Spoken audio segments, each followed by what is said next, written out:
ప్రియమైన వాళ్ళారా బాగున్నారా? మరి ఒక వచనం ధ్యానించుకుందాం. మనుషులందరూ మిమ్మల్ని కొనియాడినప్పుడు మీకు శ్రమ.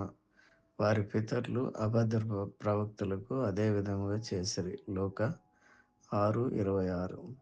సాధారణంగా మనుషులు మనల్ని పొగిడి మన గురించి మంచిగా మాట్లాడినప్పుడు ఉబ్బి తబ్బిబ్బులవుతాం, ఉప్పొంగిపోతాం. కానీ తర్వాత వారు మనల్ని దూషిస్తారు.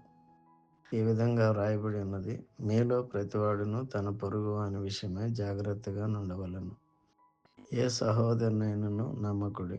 నిజముగా ప్రతి సహోదరును తంత్రగొట్టి తన సహోదరుని కొంప ముంచును. ప్రతి పొరుగువాడును కొండెములు చెప్పుటకై తిరుగులాడుచున్నాడు. సత్యము పలుకక ప్రతివాడు తన పొరుగువానిని వంచించును. అబద్ధములాడుట తమ నాలుకలకు అభ్యాసము చేసి ఉన్నారు.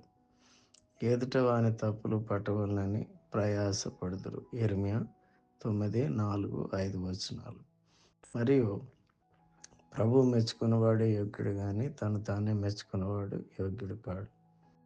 2 కొరింథీ 10:18.